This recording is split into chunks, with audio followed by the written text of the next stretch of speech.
जिनने कर लिया है वो हाथ उठा लेंगे अपना। तो आप अपने एक छोटी सी शीशी लेके जाना, उसमें पानी भर के ले जाना अपने घर का गंदी नाली का, और नाली का पानी भर के आप गंगा जी में ले जाना, गंगा जी में डाल देना। उस ढक्कन को लगाकर, शीशी के ढक्कन को लगाकर उसमें पानी गंदा भर के गंगा जी में डाल दो। 2-4 दिन तक डली रहने दो, जब आने लग जाना तो लेके आ जाना। अब ये बताओ कि गंगा जी में एक शीशी जिसमें गंदा पानी भर के आपने छोड़ा, 4 दिन तक पड़ी रही, 4 दिन बाद आपने उठाया, क्या उसका जल शुद्ध हो गया? जो उसके अंदर था क्या शुद्ध हुआ? नहीं। क्यों नहीं हुआ? क्योंकि गंगा का पानी ऊपर से गुजरता रहा, अंदर जैसा था वैसा ही रहा। जब अंदर जैसा था वैसा ही रहा तो फिर गंगा में डूबी रही वो 4 दिन से, तो फायदा क्या हुआ? लोग भी गंगा नहाते हैं, लेकिन आप नहाने के पहले जैसे थे, नहाने के बाद भी आप वैसे ही हैं। आपके अंदर ना काम, ना क्रोध, ना लोभ, ना मोह, ना निंदा, ना चुगली, ना ईर्ष्या, ना द्वेष, कुछ भी नहीं गया। तो फिर गंगा नहाने से फायदा ही क्या? आप लोग नहाए तो गंगा हो, लेकिन अंदर में कपट जो भरी है वो कपट ही साफ नहीं हो रही है, तो गंगा नहाते रहो, क्या फायदा है?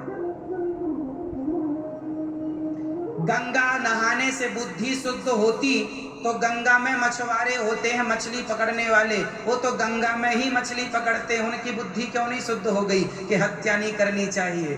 तुम्हारी एक डुबकी में कैसे हो जाएगी? जो दिन भर डूबे रहते हैं उनकी शुद्ध नहीं हुई, तुम्हारी कैसे हो जाएगी? अर्थ ये नहीं है कि मैंने गंगा नहा लिया। गंगा नहाने का अर्थ ये है कि हे गंगा मैया, जितना पवित्र आपका जल है उतना पवित्र मेरा मन हो जाए।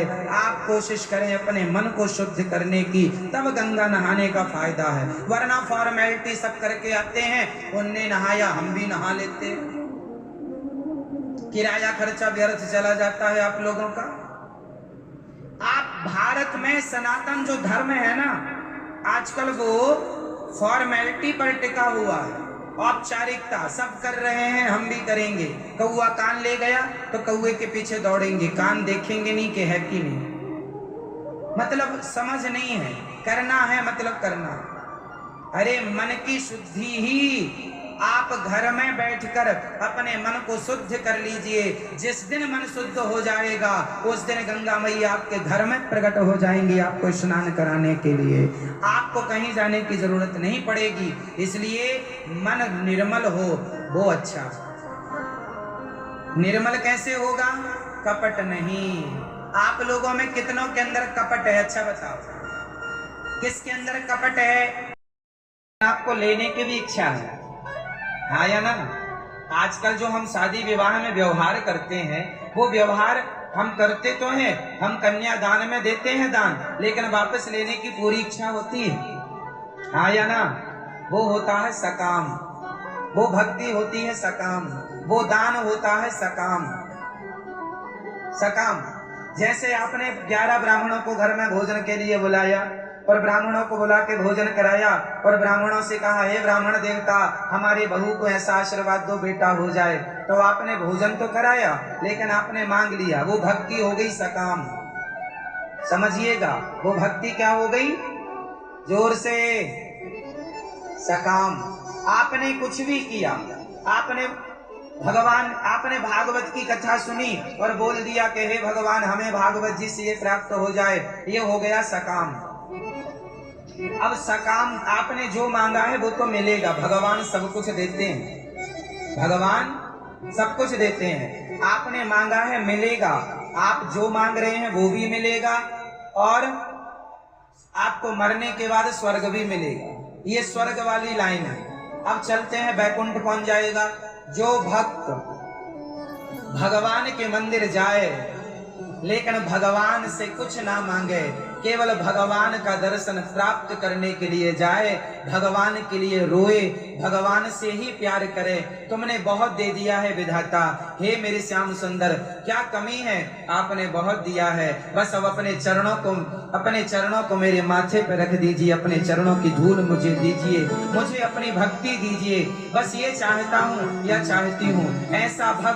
ऐसा भक्त इस संसार में सब प्रकार का सुख भोगता है, और सब प्रकार का सुख भोग कर मरने पर जो निष्काम भक्त है, कोई चाहत नहीं रखता, ब्राह्मण भोजन कराएगा पुण्य पर मांगेगा कुछ नहीं, हमें कुछ नहीं चाहिए, भगवान सब पता है उन्हें कि उन्हें क्या देना है, देते रहेंगे, मांगो मत। वो भक्त मर कर के जीते जी उसकी इच्छाएं तो पूरी होंगी, पर मर कर उसे वैकुंठ मिलेगा, गौलोक मिलेगा, साकेत मिलेगा, उसका उद्धार हो जाएगा। फिर वही होता है जो जन्म और मृत्यु के चक्र से छूट कर सदा सदा के लिए भगवान का हो जाता है। और मांगने वाला वो स्वर्ग जाएगा, स्वर्ग जाकर के अपना पुण्य भोगेगा, पुण्य खत्म हो जाएगा, फिर धरती पे आएगा, अब पुण्य फिर से करो।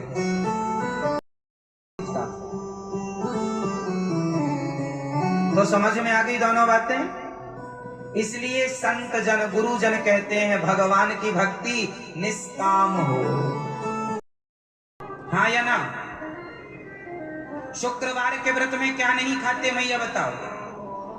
क्या भैया जी आप बताओ क्या नहीं खाते? मैया बताओ क्या नहीं खाते? खटाई।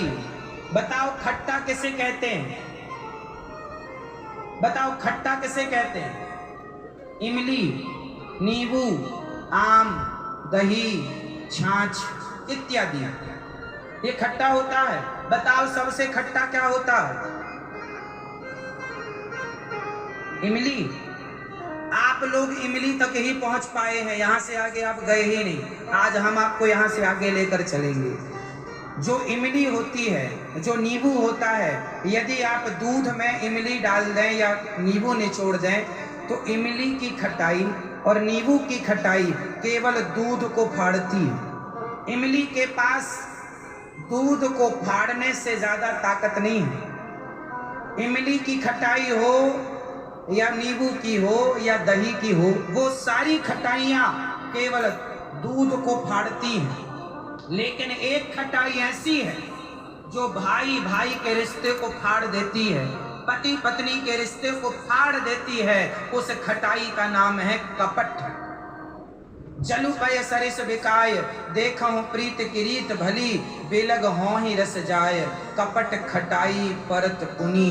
कपट की खटाई है जो आज देवरानी जेठानी में कपट है।